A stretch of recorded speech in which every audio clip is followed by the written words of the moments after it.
శాంతి. ఈరోజు 16/7/25 జూలై 16వ తేదీ బాబా యొక్క సాకార రూపంలోని మధురమైన మహావాక్యాల్ని విందాము.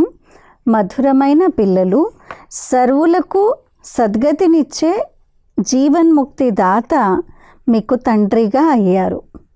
మీరు వారి సంతానము కావున మీకెంతటి నశ ఉండాలి. సర్వులకు సద్గతినిచ్చే జీవన్ముక్తి దాత మీకు తండ్రిగా అయ్యారు. మీరు వారి సంతానము కావున మీకెంతటి నశ ఉండాలి. ఈరోజు ప్రశ్న: ఏ పిల్లల బుద్ధిలో తండ్రి స్మృతి నిరంతరము నిలవజాలదు? ఏ పిల్లల బుద్ధిలో తండ్రి స్మృతి నిరంతరము ఎల్లప్పుడూ నిలవదు? ఎవరి బుద్ధిలో? జవాబు: ఎవరికైతే పూర్తిగా నిశ్చయం ఉండదో వారి బుద్ధిలో స్మృతి నిలవజాలదు. తమను ఎవరు చదివిస్తున్నారు అన్నది తెలుసుకోకపోతే ఎవరిని స్మృతి చేస్తారు? ఎవరైతే యథార్థంగా గుర్తించి స్మృతి చేస్తారో వారి వికర్మలే వినాశనం అవుతాయి. తండ్రి స్వయంగా వచ్చి మన మరియు మన ఇంటి యథార్థ పరిచయాన్ని ఇస్తారు. ఓం శాంతి. ఓం శాంతి అన్న పదం అర్థం పిల్లలకు సదా గుర్తుంటుంది. మనం ఒక ఆత్మ, మన ఇల్లు నిర్వాణధామము లేక మూలవతనము. భక్తి మార్గంలో మనుషులు ఎవరైతే పురుషార్థం చేస్తారో వారికి తాము ఎక్కడికి వెళ్ళాలి అన్నది కూడా తెలియదు. అలాగే సుఖం ఎందులో ఉంటుందో దుఃఖం ఎందులో ఉంటుందో కూడా ఏమీ తెలియదు. యజ్ఞ, తప, దాన, పుణ్య, తీర్థాదులు చేస్తూ మెట్లు దిగుతూ కిందకు దిగజారుతూనే వస్తారు. ఇప్పుడు మీకు జ్ఞానం లభించింది, దాంతో భక్తి సమాప్తమైపోతుంది. గంటలు మొదలైన వాటి వాతావరణం అంతా సమాప్తమవుతుంది. కొత్త ప్రపంచం మరియు పాత ప్రపంచానికి తేడా అయితే ఉంటుంది కదా. కొత్త ప్రపంచం పావన ప్రపంచం. పిల్లలైన మీ బుద్ధిలో సుఖధామం ఉంది. సుఖధామాన్ని స్వర్గము, దుఃఖధామాన్ని నరకము అని అంటారు. మనుషులు శాంతిని కోరుకుంటారు, కానీ అక్కడకు ఎవ్వరూ వెళ్ళలేరు. నేను ఎప్పటి వరకైతే ఇక్కడికి భారతదేశంలోకి రానో అప్పటి వరకు నేను లేకుండా పిల్లలైన మీరు వెళ్ళలేరు. భారతదేశంలోనే శివ జయంతి మహిమ చేయబడుతుంది. నిరాకారుడు తప్పకుండా సాకారంలోకి వస్తారు కదా. శరీరం లేకుండా ఆత్మ ఏమైనా చేయగలదా? శరీరం లేకుండా ఆత్మ భ్రమిస్తూనే ఉంటుంది. వేరొక తనులోకి కూడా ప్రవేశిస్తుంది. కొన్ని ఆత్మలు మంచిగా ఉంటాయి, కొన్ని చంచలంగా ఉంటాయి, చాలా అల్లరి చేస్తాయి. ఆత్మకు శరీరం తప్పకుండా కావాలి. అలాగే పరంపిత పరమాత్మకు కూడా శరీరం లేకపోతే వారు భారతదేశంలోకి వచ్చి ఏం చేస్తారు? సత్యుగంలో కూడా ఒకే భారత ఖండం ఉంటుంది. మిగిలిన ఖండాలన్నీ వినాశనమైపోతాయి. ఆది సనాతన దేవి దేవత ధర్మం ఉండేది అని గానం చేస్తారు. వారు దానికి ఆది సనాతన హిందూ ధర్మం అని అనేశారు. నిజానికి ప్రారంభంలో హిందువులు ఎవరూ లేరు, దేవీ దేవతలే ఉండేవారు. వారే మానవులుగా అయిపోయిన తర్వాత హిందూ ధర్మం అని అనేశారు కదా. యూరోప్లో నివసించేవారు తమను క్రైస్తవులు అని పిలుచుకుంటారే కానీ యూరోపియన్ ధర్మము అని అనరు కదా. కానీ ఈ హిందుస్థాన్లో ఉండేవారు హిందూ ధర్మం అని అనేస్తారు. ఏ దేవీ దేవతా ధర్మం అయితే శ్రేష్టంగా ఉండేదో ఆ ధర్మం వారే 84 జన్మల్లోకి వస్తూ ధర్మభ్రష్టులుగా అయిపోయారు. దేవతా ధర్మానికి చెందిన వారు ఎవరైతే ఉంటారో వారే ఇక్కడికి వస్తారు. నిశ్చయం లేకపోతే వారి ధర్మానికి చెందిన వారు కారు అని అర్థం చేసుకోవచ్చు. వారు ఇక్కడ కూర్చున్నాక ఉన్నా వారు అర్థం చేసుకోలేరు. బాబా జ్ఞానసాగరుడని వారి ప్రపంచ చరిత్ర మరియు భౌగోళ సారాంశాన్ని అర్థం చేయిస్తున్నారని మీకు తెలుసు. తాను జ్ఞానసాగరుడు, నేను భగవంతుణ్ణి కాను అని తాను స్వయము చెప్తారు. మీరు దేహం నుండి అతీతంగా దేహి అభిమానులుగా అవ్వాలి. మొత్తం ప్రపంచాన్ని మరియు ఈ శరీరాన్ని కూడా మర్చిపోవాలి. ఇతడు భగవంతుడు కాడు, వీరిని బాప్దాదా అని అంటారు.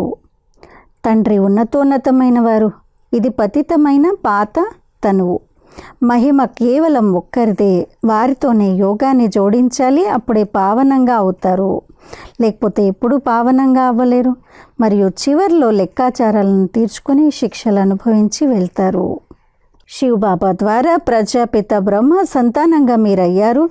నిరాకారి ఆత్మలు నిజానికి ఈశ్వరీయ కులానికి చెందినవారని కూడా మీకు తెలుసు. మీరు నిరాకారి ప్రపంచంలో ఉంటారు, మళ్ళీ సాకార ప్రపంచంలోకి వస్తారు. పాత్రను అభినయించేందుకు రావాల్సి ఉంటుంది. అక్కడి నుండి వచ్చి మళ్ళీ మనం దేవతా కులంలో 8 జన్మలు తీసుకున్నాము. మళ్ళీ మనం క్షత్రియ కులంలోకి, వైశ్య కులంలోకి వెళ్తాము. మీరు ఇన్ని జన్మలు దైవీ కులంలో తీసుకున్నారు, మళ్ళీ ఇన్ని జన్మలు క్షత్రియ కులంలో తీసుకున్నారు అని బాబా అర్థం చేయిస్తారు. ఇది 84 జన్మల చక్రము. మీకు తప్ప ఈ జ్ఞానం ఇంకెవ్వరికీ లభించజాలదు. కళ్యాణకారి అయిన తండ్రి వచ్చి భారతదేశ కళ్యాణాన్ని చేస్తారు. అందరికన్నా ఎక్కువగా పిల్లలైన మీ కళ్యాణాన్ని చేస్తారు. మీరు ఎలా ఉన్నవారు ఎలా అయిపోతారు? మీరు అమరలోకానికి అధిపతులుగా అయిపోతారు. మీరిప్పుడే కామంపై విజయాన్ని పొందుతారు. అక్కడ అకాల మృత్యువు ఏది ఉండదు. మృత్యు విషయమే లేదు. శరీరాలను మారుస్తారు కదా. సర్పం ఒక చర్మాన్ని వదిలి ఇంకొక దాన్ని తీసుకుంటుంది. అలాగే మీరు కూడా ఈ పాత చర్మాన్ని, పాత శరీరాన్ని వదిలి కొత్త ప్రపంచంలో కొత్త శరీరం, కొత్త చర్మాన్ని తీసుకుంటారు. జ్ఞానం ద్వారా సద్గతి లభిస్తుంది. రాజయోగం నేర్పించబడుతుంది. భక్తిలో అయితే ఏమీ లేదు. దాన పుణ్యాదులు చేసినప్పుడు అల్పకాలికమైన సుఖం లభిస్తుంది కదా. రాజులకు కూడా సన్యాసులు వైరాగ్యాన్ని కలిగిస్తారు. ఏమని చెప్తారు? ఇదైతే కాకిరెట్టతో సమానమైన సుఖము. ఇప్పుడు పిల్లలైన మీకు అనంతమైన వైరాగ్యం నేర్పించబడుతుంది. ఇప్పుడు ఇది పాత ప్రపంచము. ఇప్పుడు ఇక సుఖధామాన్ని స్మృతి చేయండి. మళ్ళీ శాంతిధామం గుండా అక్కడికి రావాలి. దిల్వాడ మందిరంలో ఖచ్చితంగా ఈ సమయంలోని మీ స్మృతి చిహ్నం ఉంది. క్రింద తపస్సులో కూర్చున్నారు, పైన స్వర్గం ఉంది. లేకపోతే స్వర్గాన్ని ఎక్కడ చూపిస్తారు? మనుషులు మరణిస్తే స్వర్గస్థులయ్యారు అని అంటారు. స్వర్గం పైన ఉంది అని భావిస్తారు. కానీ పైన ఏమీ లేదు. భారతదేశమే స్వర్గంగా, భారతదేశమే నరకంగా అవుతుంది. ఈ మందిరము పూర్తి స్మృతి చిహ్నము. ఇది ఆత్మిక జ్ఞానము. ఆత్మలకే ఈ జ్ఞానం లభిస్తుంది. ఈ జ్ఞానాన్ని ఒక్క తండ్రియే ఇవ్వగలరు. పునర్జన్మలనైతే తీసుకోవాల్సిందే. నటులందరికీ పాత్ర లభిస్తుంది. నిర్వాణంలోకి ఎవ్వరూ వెళ్ళలేరు. మోక్షాన్ని పొందలేరు. ఈ జ్ఞానం లభించేదే సద్గతి కొరకు. సద్గతి దాత, ముక్తి ప్రదాత, మార్గదర్శకుడు ఒక్కరే. స్మృతి యాత్ర లేకుండా ఎవ్వరూ పవిత్రంగా అవ్వలేరు. శిక్షలు తప్పకుండా అనుభవించవలసి ఉంటుంది. పదవి కూడా భ్రష్టమైపోతుంది. అందరి లెక్కాచారాలు తీరవలసి ఉంటుంది కదా. మీకు మీ విషయాన్ని అర్థం చేయిస్తారు. కొత్త ప్రపంచం కొరకే మీరు ఈ జ్ఞానాన్ని తీసుకుంటారు. దేవతల నీడ కూడా పాత ప్రపంచంలో పడజాలదు. కల్పపూర్వం ఎవరైతే వచ్చి ఉంటారో వారే వచ్చి జ్ఞానాన్ని తీసుకుంటారని పిల్లలైన మీకు తెలుసు. నంబర్ వారీగా పురుషార్థానుసారంగా ఈ చదువును చదువుకుంటారు.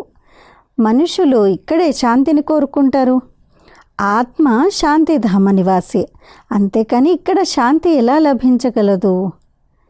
ఈ సమయంలో ప్రతి ఇంట్లోనూ అశాంతి ఉంది. ఎందుకని?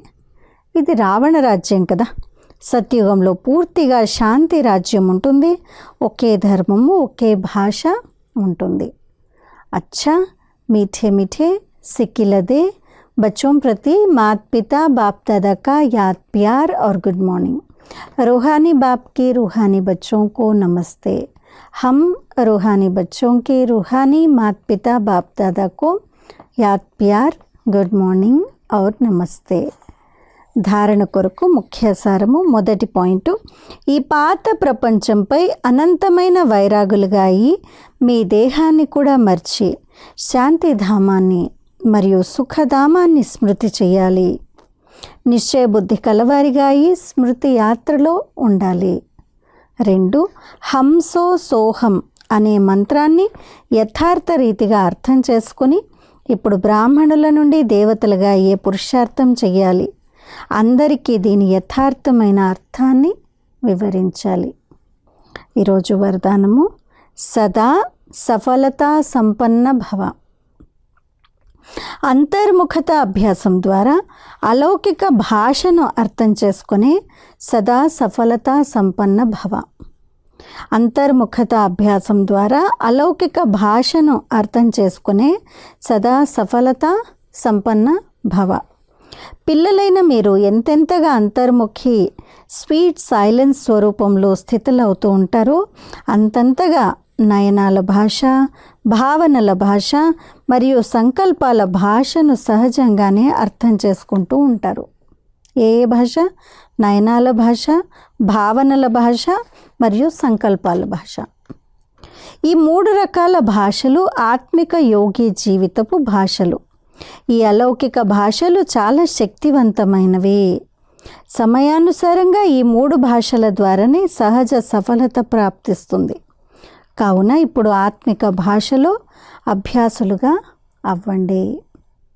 స్లోగన్: తండ్రి మిమ్మల్ని తన కను రెప్పలపై కూర్చోబెట్టుకొని తోడుగా తీసుకొని వెళ్ళగలిగేంత తేలికగా అవ్వండి.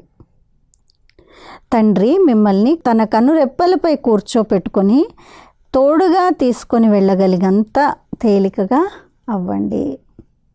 అచ్చా, అవ్యక్త సూచన. ఈరోజు పాయింట్: వర్తమాన సమయంలో విశ్వ కళ్యాణం చేసేందుకు సహజ సాధనము మీ శ్రేష్ట సంకల్పాల ఏకాగ్రత. దీని ద్వారానే ఆత్మలందరి భ్రమిస్తున్న బుద్ధిని ఏకాగ్రం చేయగలరు. భ్రమిస్తున్న బుద్ధి ఏకాగ్రం అవ్వాలి, లేక మనస్సు చంచలం అవ్వకుండా ఏకాగ్రంగా ఉండాలి అని విశ్వంలో ఆత్మలందరూ విశేషంగా ఈ కోరికను పెట్టుకుంటారు. ఇందుకొరకు ఏకాగ్రత అనగా సదా ఒక్క బాబా, ఇతరులెవ్వరూ లేరు అన్న ఈ స్మృతి ద్వారా ఏకరస స్థితిలయ్యేందుకు విశేష అభ్యాసాన్ని చేయండి. ఇలా సంకల్ప శక్తిని మనం జమ చేసుకుంటూ శ్రేష్ఠ సేవకు నిమిత్తంగా అవుదాం. అచ్చా, ఓం శాంతి.